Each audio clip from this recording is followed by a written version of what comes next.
I'd be happy to entertain any questions. Good afternoon. So welcome to this session, and I'm very glad and proud to welcome Bruce Hermann here, who is at present Professor of Neurology at the Charles Matthews Neuropsychology Lab at the University of Wisconsin. And so we know him now for more than 20 years, and I personally met him first, I think it was in 1988 or so, in Memphis, Tennessee, where he was psychologist in Memphis, Tennessee, and where we had good Mexican food, and where where I had the possibility to see how to do neuropsychology in epileptology. So I asked him to give me. At that time, he worked with Alan Weiler and Dietrich Blumer, and they already had one of the largest series of epilepsy surgeries, and. Yes, I asked him to give me a CV, but he said it would be too long a story to follow his career from Memphis to now to Wisconsin. But I may say that he is one of the neuropsychologists in epileptology, and he's associate editor of Epilepsia. I think he has nearly 200 publications. And he has written, I would say he has written several milestone papers on cognition, psychosocial issues in epilepsy, and psychiatric comorbidity of epilepsy. And his present research interests are more concerned with the nature and progression of mental and behavioral difficulties still in children and adults with epilepsy, but also now increasingly with Alzheimer's disease. So please, I'm very curious about your research and about your talk, and please.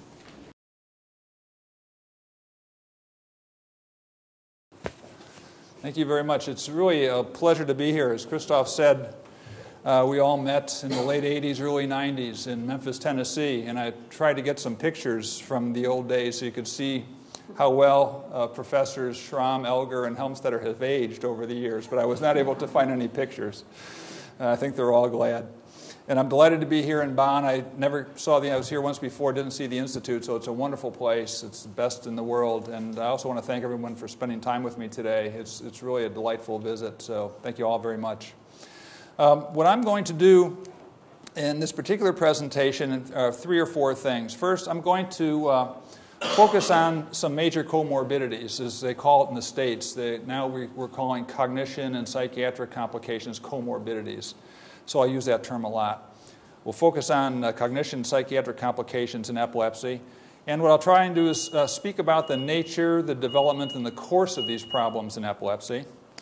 We'll take a broad lifespan perspective, and we'll be starting in middle age and looking forward and then going backwards into adolescence and childhood, basically following the story of our research. And you'll see this bar several times throughout the presentation. It'll sort of anchor us in the lifespan.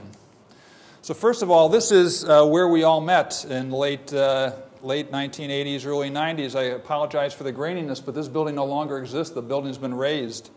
They imploded the building and moved to another part of town, and our epilepsy center was right up on top. And this also happens for those of you who, if you know anything about Memphis, is the home of Elvis Presley, and this was Elvis Presley's private suite right up on the corner. But through the years, Alan Weiler was the surgeon and worked with Alan for approximately 10 years, and we had, as Christoph said, had an active surgical epilepsy program. And in those days, and I'll present this in somewhat of a historical standpoint and how the neuropsychology of epilepsy developed over the last 10, 15, 20 years. When I got to Memphis in 1985, it was unclear who was a good epilepsy surgery candidate, and there were varying theories about what that might be. Some contended that it was a number of failed medications. Some contended it was how disabling the seizures were in terms of work, finding a job, keeping a job, interpersonal relationships. Some contended that it was all tied up with seizure frequency, and there was no agreement. And a major development for epilepsy surgery were the so-called Palm Desert Epilepsy Surgery Conferences, and there were 2 of them. One was in '86 and one was in 1992. brought the international community together to review their experience, ways to advance, try to standardize some of the assessments. But in 1992, there was a fairly major development, and that was the way that surgical candidacy was characterized. And they began to talk about surgically curable syndromes. And so if someone had a surgically curable syndrome, then you would operate, and you would operate as early as possible in order to avoid long-term consequences. And the preeminent example of a surgically curable syndrome was mesial temporal lobe epilepsy. And at the time, some, but not a tremendous amount, was known about mesial temporal lobe epilepsy, but that then set everyone on a path. And there then appeared a wide number of papers looking at the clinical features, clinical characteristics of MTLE, the EEG features, MRI, the neuropathology, and very little was known about the neuropsychological consequences. In fact, in the defining papers of the time, they said there were two features. One, they had a lateralized memory impairment, left temporal lobe verbal memory impairment, right temporal lobe visual memory. You either saw it on traditional neuropsychological assessment or you saw it in the WADA test. The second criteria, they did not have generalized cognitive dysfunction. Those were the only two criteria. The other category is much more detailed. But for those of us that saw a steady stream of epilepsy surgery candidates, and of those who had mesial temporal lobe epilepsy, that was not necessarily the case. The picture was a bit more complex, and I'll just show you two slides that are out of publications. The rest are much more direct. But here we have on the bottom memory tests, and you can see some of them are verbal memory tests, some of them are visual. And here's our left MTLE group. They have hippocampal sclerosis, proven by neuropathology. They perform the worst of all these groups on the verbal memory test, do a little bit better on visual, so they have lateralization in the right direction. The right mesial temporal lobe patients are here. They do better on the verbal, but are impaired in the visual. So there you saw what you should see in terms of the cognitive criteria according to the time. But what you also saw, which didn't conform with their diagnosis, is that, and this shows a subtest from a very standard test, the Wechsler Intelligence Scale.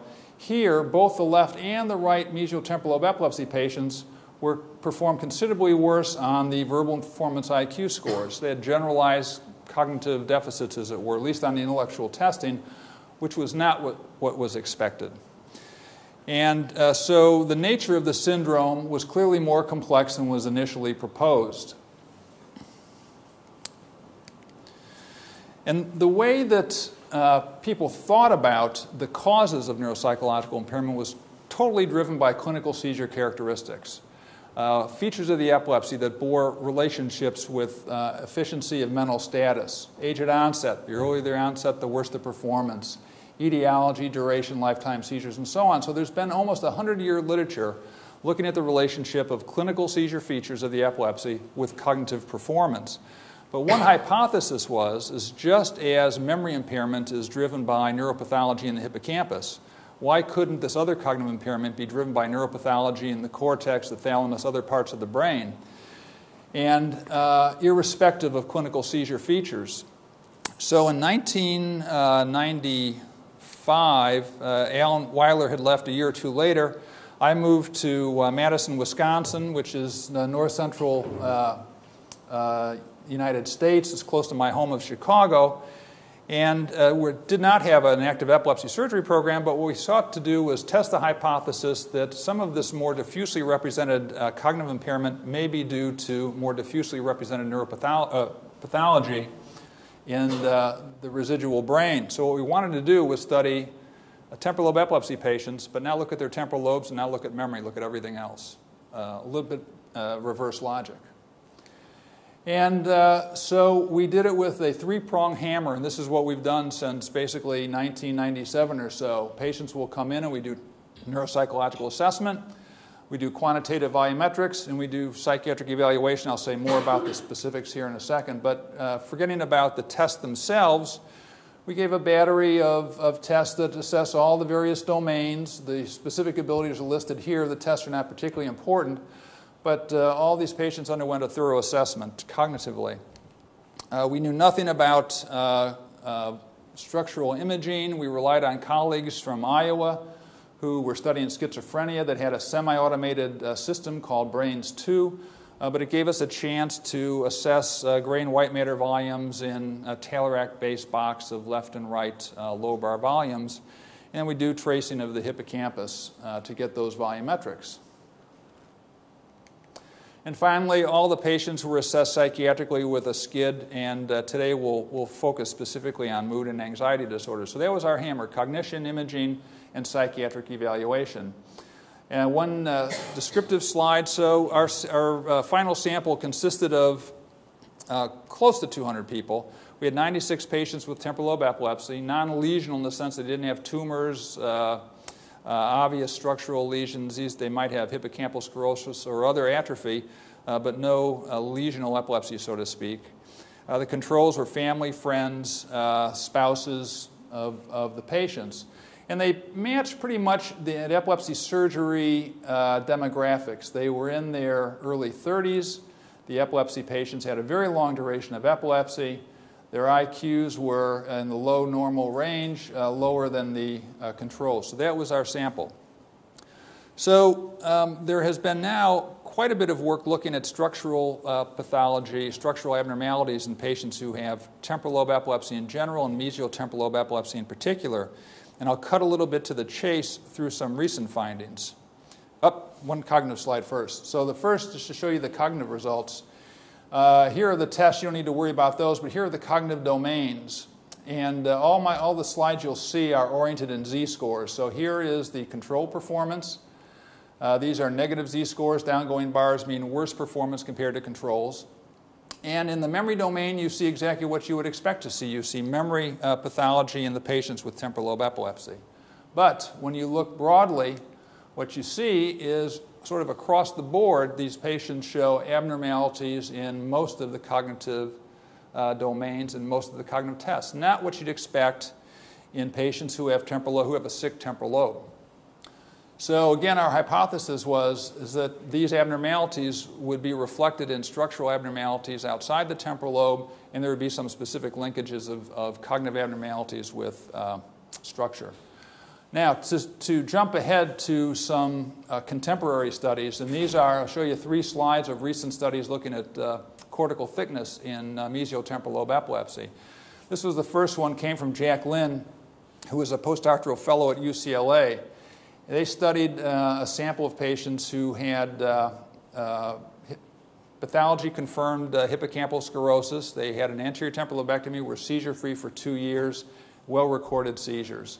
And what you see is that in the patients who had left mesial temporal lobe epilepsy, they showed diffuse and scattered cortical thinning that is evident not only ipsilateral but contralateral to the site of seizure onset. So a pattern of fairly distributed anatomic pathology or abnormality, as you see in the neuropsychology results. You see somewhat of the same pattern in the right temporal lobe patients, but not quite as dramatic as those in the left MTLE. So fairly distributed cortical thinning. Now this has been replicated now, a small series, Carrie McDonald at University of California, Irvine. And they have a different color matrix where thinning is the hotter colors. And you can see again a distributed pattern of cortical thinning in the 2 hemispheres, regardless of site of seizure onset. And a very recent paper from MNI looking at atrophy, distribution of atrophy in left and right TLE patients, and this shows the proportion of patients with atrophies in particular regions who have left and right temporal lobe epilepsy. So again, here you have your patients with left temporal lobe epilepsy, have fairly distributed anatomic abnormality, also evident in the right temporal lobe as well. So very similar to Lin's findings. So at the level of the cortex, quite a bit of cortical thinning that is diffuse in nature. From the earlier literature, it sort of marched through various structures. And of course, the hippocampus was the first structure to be studied intensively, given the nature of the disease. And then the structural studies fanned out to include the amygdala, fornix, entorhinal cortex, thalamus, basal ganglia, and so on. There are also studies of white matter pathology, as you would expect, in diverse and distributed regions. So these typically were studied structure by structure. And if you looked at a variety of structures in an individual patient, this comes from our series. Dale and Pulsiver did a lot of tracing on these patients. Here you show the volumetric reduction in the ipsilateral hippocampus in between about 23% atrophy. But you also see significant reductions in the corpus callosum, the ipsilateral and contralateral thalamus, putamen, contralateral hippocampus, and so on. So the anatomic burden that on average is carried by some persons with temporal lobe epilepsy is fairly substantial. Now, and what's new now, and this is just developing, this in a sense is a developing architecture of cognitive impairment in epilepsy. Now there are starting to appear studies linking these anatomic abnormalities with specific cognitive functions. So does, just as hippocampal atrophy has consequences for memory, what consequence does atrophy of the thalamus or the caudate or the cerebellum have? And those studies are just starting to be worked out. There's a lot of work that remains to be done, and plus it's not clear how specific these findings are to particular regions, but this is a rapidly evolving field. I think there'll be a lot more of this coming down the road to look at the consequences of this distributed abnormal anatomy. Now, the one problem with this is it's a modal or an average profile, and which is nice. It gives you a different perspective of the cognitive consequences of epilepsy, but if you see patients, you know that this is not true of every patient. There are some who have the same syndrome who are very much cognitively intact, others who are very severely impaired, and others in between. And so why is that? So the modal profile is interesting and informative, but it's wrong. And it's one thing that's always grated on us. Every time we'd see a patient with temporal lobe epilepsy that was relatively intact, say, well, why would that be when this is the profile? So the one thing that we did is we finally found a statistician who was talented at doing cluster analyses. And so the issue is, can you find groups, taking this data set, can you find groups of persons with temporal lobe epilepsy that have particular cognitive profiles, and then maybe we'll look at their profiles and their anatomic findings. So we constructed measures of the traditional domains: intelligence, language, perception, memory, executive function, and speed. And he did a hierarchical clustering procedure using Ward's method. And the results are interesting. And the results have some clinical utility, I think. First of all, the first cluster represented only almost half of the patient pool that I showed you that had this generally depressed profile. Half of the patients had relatively normal cognition, 47%. So again, 0 is where controls perform, and these are age, education, and gender-adjusted z-scores. So 47% of these people, 48 with a good cognitive profile. Where's my number? There we go. 24.5 have a profile marked primarily by memory impairment. They're depressed a little bit across the board, about a standard deviation, with a primary memory impairment. And then the third group is a group that's quite cognitively impaired. Very depressed across the board, with particular impairments in memory, executive function, and speed. So it's an interesting classification then of the population of people who have non-lesional temporal lobe epilepsy. Now, does this have any relationship to anatomy? One clinical, just to show you the demographic characteristics. So the first cluster, the more intact cluster, we're going from left to right. There was a significant difference in age. So the more impaired cluster, cluster 3, was a little bit older. They had a longer duration of epilepsy. You're taking a few more AEDs. That was statistically significant, but it's not really clinically meaningful. A trend towards an earlier onset of epilepsy, trend towards a little bit less education. So not a lot of differences in the area of demographic characteristics. In the area of anatomic abnormalities, and this is using the brain software, looking at total cerebral tissue, gray, white, CSF, and total hippocampus, those who have the most intact performance do have some abnormalities, primarily in the hippocampus, but you can see a stepwise progression. As you have more cognitive impairment and more memory impairment, as is the case for cluster 2, they have more hippocampal atrophy, more diffuse atrophy reflected in total CSF. And our most impaired group showed the most abnormal anatomy using these summary measures, the most atrophy, most CSF, and a little bit more hippocampal atrophy. So these cognitive profiles are reflected in structural characteristics. Now, we've just moved, slowly but surely, we're moving to FSL as an imaging platform, which gives you an enormous amount of information, almost too much information. Our biggest problem is trying to get used to dealing with all this output. But we have run these people through FSL. And so what we find is that there are areas that are affected bilaterally. This is at the ANOVA level. So just in terms, I'll show you the specifics in a second. But there are areas of brain that are affected bilaterally that separate these groups at the ANOVA level. You can see them depicted here. There are some unilateral effects. And then there are areas that include, of course, the hippocampus, but also the thalamus, the caudate, and the cerebellum bilaterally. And it's actually quite an orderly, a very orderly presentation of their abnormalities. So as you go from cluster 1 to 2 to 3, you see more and more anatomic abnormality that's fairly diffuse. And this is at the level of, these are measures of cortical thickness across our areas that showed bilateral effects. You see it in corpus callosum volumes, fairly distributed, again in a stepwise fashion. And you see it also in measures of hippocampus, thalamus, caudate, and cerebellum. A little less striking in terms of the distribution, but all in all, a nice relationship between cognitive pathology, cognitive cluster, and anatomic findings, structural findings. The other thing, I don't have a slide for this, I didn't have it buried at the end. They also have different 4-year cognitive trajectories. So the most intact group stays the most similar from time 1 to time 2, 4 years later. The most impaired group shows the most progressive problems in terms of regression-based Z-scores. So this also has some prognostic significance. And this just shows a difference map.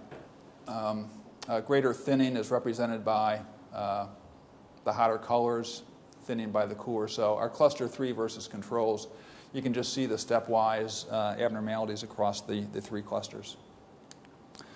So, somebody's always discovered it previously. William Lennox, who is a very prominent old epileptologist, in his day, in the 50s, stated, well, if you just cut up the pie of patients with epilepsy and look at their cognition, a good subset is normal, a subset is slightly abnormal, and there's more severely affected people. So this notion of groups of patients with epilepsy in the context of the population has been around for a long time, just applying more specifics to it. So just to summarize this particular section, cognition can be globally affected in chronic temporal lobe epilepsy, but there's an underlying taxonomy of this morbidity. Poor cognition, as I showed you, associated with older age, longer duration, more AEDs, more volumetric abnormalities. And the volumetric abnormalities are present. They extend beyond the primary region. The degree of abnormality is related to cognitive pathology, and it's of clinical consequence. So here we've been studying people in their early 30s. They have very chronic epilepsy, and there's 2 issues. One is what happens to these folks over time? And the other question is, where in the world did all this trouble come from?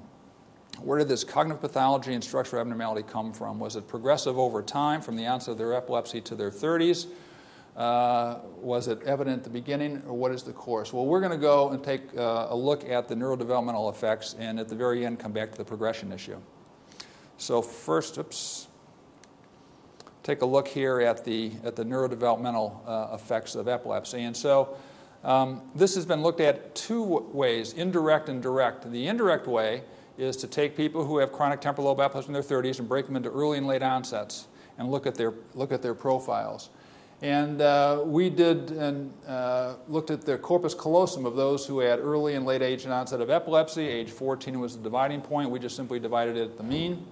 And what you can see is those with late onset temporal lobe epilepsy have corpus callosum volume comparable to the controls. Early onsets are significantly reduced. This is seen across the Whittleson regions, particularly in posterior hippocampus. This was studied further by Professor Weber and the group here in Bonn in a much more sophisticated fashion. showing that amongst early onset, for example, here we have early onset left temporal lobe epilepsy patients. They showed fairly diffuse thinning of the corpus callosum, particularly in posterior regions. And you get this interesting effect of a bigger effect among left temporal lobers compared to right temporal lobers. But a significant effect of aged onset on cortical structure. But if you go to, there have been several cognitive studies. A few are listed here. The first time this was reported was in 1924 in the UK by Fox, latest by Professor Helmstetter here, showing nicely that early age onset of epilepsy is associated with depressed IQ. So this has been reported, again, in a sense, in an indirect fashion as I define it. A more direct way to look at this is to go to younger kids. And so if you're a believer in progression, that once they have epilepsy, they're going to get worse, and we're studying people at 30, we said, well, if we go back to teenagers, they're going to look much better in terms of their cognition compared to our chronic patients.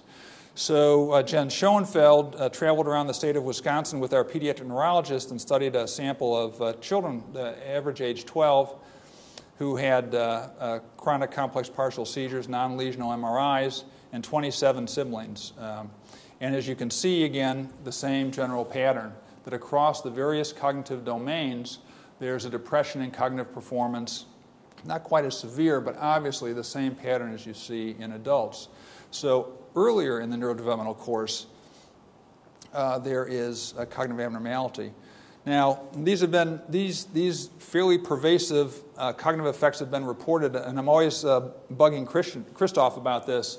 He has a beautiful study that they presented at AES comparing 32 children with TLE. We're looking at complex partial seizures of TLE and 32 of their own siblings, a very nicely directly matched study, and the children with TLE were significantly worse across all cognitive domains. So again, a nice direct neurodevelopmental, direct indication of the neurodevelopmental effect. And the same sorts of findings have been reported by other groups looking at different seizure types. So rather than showing plasticity, that something happens in childhood and there's this reorganization that's protective and allows normal function, it's just the opposite.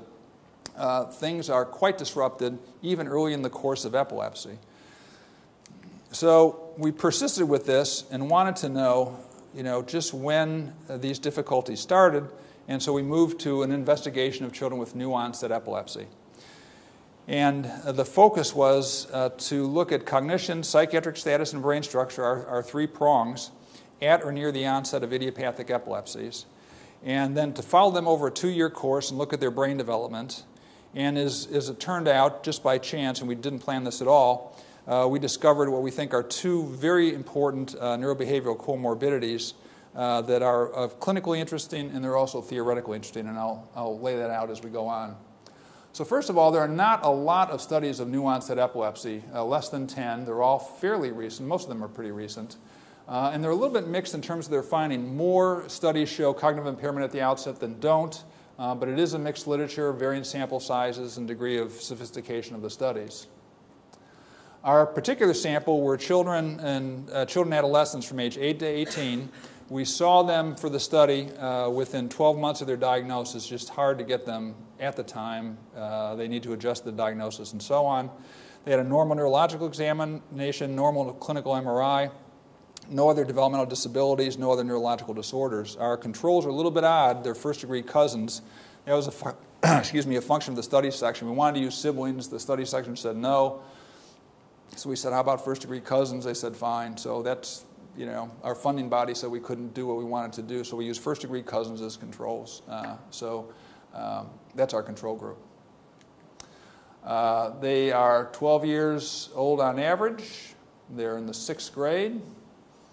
We have 41 children with localization-related epilepsy, 34 with idiopathic generalized, 12 on no drugs, 60 on one, only 3 children on 2 drugs, so fairly well-controlled group. Again, cognitive assessment, psychiatric assessment with the Kitty SADS, quantitative MRI, and a few questionnaires. So what do we find? Well, tests, for those that are interested, again, just we're assessing all the domains. The tests are listed here. But again, a very thorough overview of cognition. And what do we find? We find the same general pattern that we've seen all along in terms of chronic youngsters with a short history, now new onsets. And we find this for both localization-related and primary generalized epilepsy. So at the outset, again, these are normal IQ children. They have IQs in the normal range, but relatively depressed performance compared to the controls across the board. The psychiatric comorbidities are somewhat startling.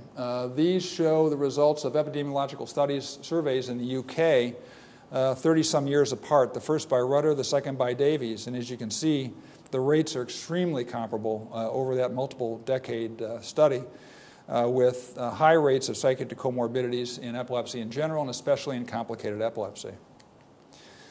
And especially evident are depressive disorders and anxiety disorders and ADHD. And I'll say more about ADHD in a minute. So a lot of these problems at the very origin, near the onset of the disorder, which was a surprise to us.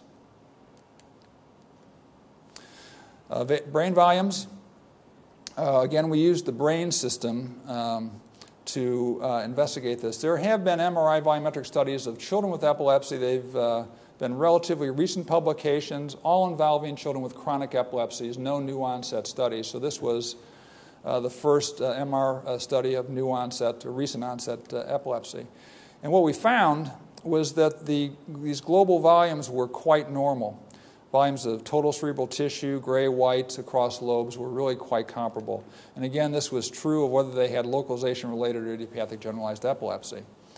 So there didn't look like there was much going on structurally at the time, although there was this interesting hint, and I'll say a few words about this because it'll become more important later, dissociation of cognitive performance with white matter volume.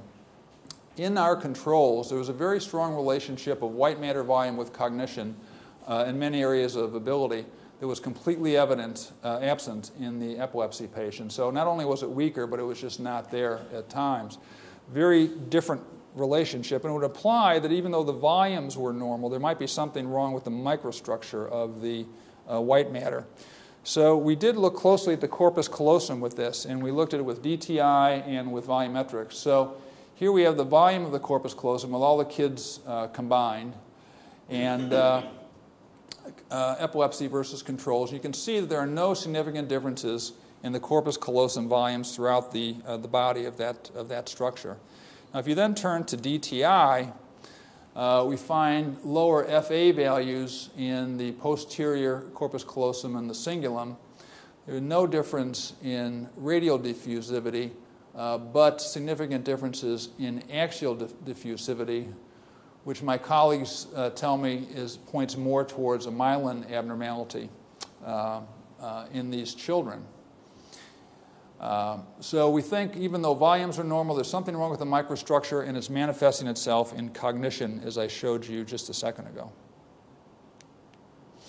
Now, there's two comorbidities that we've become quite interested in, and we think that these are quite important. One are academic problems, and we assess this in a very straightaway way. Just ask them about how much difficulty the children have been having in school, and that's reflected in how much help that they've needed. So did your child participate in a birth to 3 program? Did they get tutoring, homework club, summer school, grade retention, sorts of things that they do in our school system? So did they need help? And we can compare that history for the children with epilepsy to their cousins. And then DSM axis 1 disorders, depression, anxiety, and ADHD. So at the onset of their epilepsy, early in the course of epilepsy, significantly greater proportion, almost half of the kids with epilepsy are having academic difficulties compared to a small proportion of their siblings. The DSM rates are just astounding. 70% have a lifetime to date axis 1 disorder of some sort compared to 20% of their controls. So very high rates of these comorbidities at the onset. The ADHD story is quite interesting. 30% meet DSM-4 criteria for ADHD. It's primarily the inattentive type. Passive inattention, disorganization, not the restless, fidgety, hyperactive sort of behavior. There are some cases, but inattentive. And this is completely consistent with pre-existing literature. The Indianapolis group, Joan Austin, David Dunn have been studying this, and they find 30% and more inattentive and so on. So it's very comparable to their findings. What was interesting is that these comorbidities have structural signatures. So the kids with academic problems have smaller volumes in various structures in their left hemisphere, left occipital, parietal, and frontal. So volumetric abnormalities, again, that correlate with their academic problems. The ADHD kids have an interesting abnormality is they have too much tissue in their sensory motor and frontal regions compared to both children with epilepsy who don't have ADHD and controls. So there are volumetric signatures to these two comorbidities. We can't find any for depression and anxiety, just these two. So something has happened even before perhaps the onset of epilepsy, a neurodevelopmental abnormality that becomes manifest when they have their diagnosis of epilepsy with structural signatures.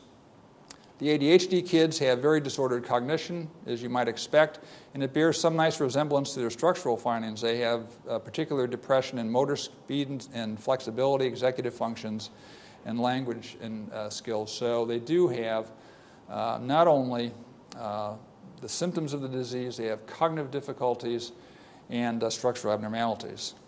So, are these things present even before the seizures start? And the answer is yes. So neurobehavioral comorbidities have traditionally been related to the course of epilepsy, the complications of the epilepsy, the medications. But now there's recent evidence that some of these problems are present at or even before the first recognized seizures. These have been called essential comorbidities by Ann Berg. And these have been reported in the areas of behavioral adjustment, ADHD, academic problems, psychiatric disorders, and cognitive problems. So by history, they were showing these problems more frequently compared to their siblings prior to the onset of the epilepsy. So independent of stigma, seizures, medications, as far as we know. In our own sample, 45% of the kids with epilepsy had an axis 1 disorder prior to their first recognized disorder. And interestingly, 35% had sought some mental health assistance prior to seizure onset through a variety of routes. And the academic problems, 26% of the kids had academic problems at school prior to seizure onset compared to 4% of the controls. So at baseline, these comorbidities are evident early. They antedate epilepsy onset in some children. The causes of the onset of these problems prior to seizure onset remain to be determined. And the normal MRI volumes are a bit deceptive, but there are different cognition-white matter relationships. And now to our last point, how do these children develop over 2 years? Is there a different pattern of cognitive development as a function of their epilepsy or their comorbidities? There's been, a long-standing, you all know this, long-standing concern regarding the course of cognition in children with epilepsy. Do they develop normally over time? Do they deteriorate? There have been approximately 18 prospective studies dating back to 1928 that have looked at this. Very few are controlled.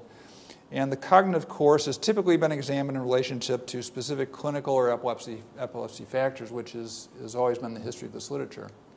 If we look at our kids, first of all, controls versus epilepsy.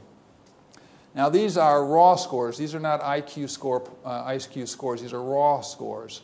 And we're looking at the change over 2 years. First of all, you see at baseline the controls score better than the epilepsy children. They both develop over 2 years. The epilepsy children staying below. So again, you see this pattern looks like, well, if you have epilepsy, it's just, you're depressed in general across the board, and that's the way it's going to be. If you break the epilepsy kids out into the comorbidity groupings, you see a vastly different picture. Again, of those children who do not have ADHD or academic problems, which is just about half, they're completely similar to the controls at baseline, develop normally, completely similar at 2 years, whereas those with comorbidities are depressed, but develop over 2 years. So the presence of these comorbidities are not just a problem. They're a neurodevelopmental problem that was present early, present even before the seizures in many cases, and it has an effect both on their time 1 and time 2 performance. You can break these out into the comorbidities. These are the kids with academic problems. These are the kids with ADHD, but they're both ratcheted down compared to the kids who don't have just those 2 problems. In attention, this is just the ability to pay attention, the continuous performance test. Here, high scores are bad. It means errors. Here are the controls. As they get older, they make fewer errors, which is good. Here are the epilepsy patients on average. Again, as a group, they look worse at time 1 and time 2. If you break them into the comorbidity groups, again, you see this very different pattern. No comorbidities, they're very similar to controls. With comorbidities, they're quite abnormal. You break them out, it's the ADHD group, which is really quite abnormal here. So these comorbidities have very important implications for cognition and cognitive development. So specific essential neurobehavioral comorbidities, ADHD and academic problems, identified at the time of epilepsy onset, appear to be markers of abnormal antecedent and subsequent neurodevelopment. They have the potential to affect life course and may be the earliest indication of a complicated lifespan outcome. And I've always been struck by Matti Sillanpää from Finland, his studies of children who have, people who have childhood epilepsy. And as they get into their 30s, those individuals still have problems in life success, so to speak. Jobs, income, marriage, family, even though they outgrew their epilepsy and are no longer taking medications. And these are kids with idiopathic, uncomplicated epilepsy. And my guess is that they're probably driven by the comorbidities. You could separate the groups on that basis. Last thing I'll show you, brain development. We now know, and this comes from Sal, there are normal trajectories of white, gray matter change over the decades. And what does it look like in our epilepsy kids? This is a map of cortical thickness for one child, and over a 2-year period you can see the thinning that takes place. Again, the hot colors are thick, and they cool considerably over a 2-year interval. So you can see this normal pattern in individual children. At the group level, what we see is, again, goes back to the white matter. We see reductions in gray matter, cortical thinning, so to speak, or pruning, that is comparable in the two groups overall, whereas there's a significant lag, this is a significant difference, in white matter volume increase over the 2-year period. So where does that happen? Again, if we look at the lobes, we see no significant differences in pruning. It's primarily evident in frontal and parietal regions, less so in occipital and frontal. And we see a lag of white matter in the temporal parietal and especially the frontal where this is significant. So particular lag in white matter growth in the frontal lobes in the children with epilepsy over the 2-year period. So just to wind up, from a human clinical standpoint, there's really a lot to do. And I'll just list a few things that run throughout the lifespan. First of all, even though several groups now have identified the presence of comorbidities prior to the first recognized seizures, nobody has the slightest idea why they appear. No one's been able to identify that factor, so the cause is not clear. There's a lot of interest in this even in animal modeling, so that's going on at present. Second, from a clinical standpoint, it's clear that these problems are evident at the onset of epilepsy. So from a clinical perspective, they should be identified early and treated accordingly, and they're not. They're missed to a large degree. In general, and we know from decades of work that these comorbidities are present in high proportions of patients with epilepsy. Depression is one example. We have one randomized clinical trial of treatment of depression and epilepsy, which is an abomination. There should be more of that sort of research that's ongoing. We have very poor understanding of modifiable risk factors for cognitive decline in epilepsy. If you look at the aging literature, there's a huge literature on factors that are responsible for cognitive change, cognitive decline. Many are modifiable. We have no clear understanding of that in the epilepsy world. That's something that needs to be developed. And finally, we really have no clear understanding of what happens to people when they're in their 60s, 70s. Our literature cuts off 50s, something like that. And so we just don't know what someone with chronic epilepsy looks like as they reach older age. Not to mention patients who have had a lobectomy, how they age into their 60s and 70s. So a lot to do.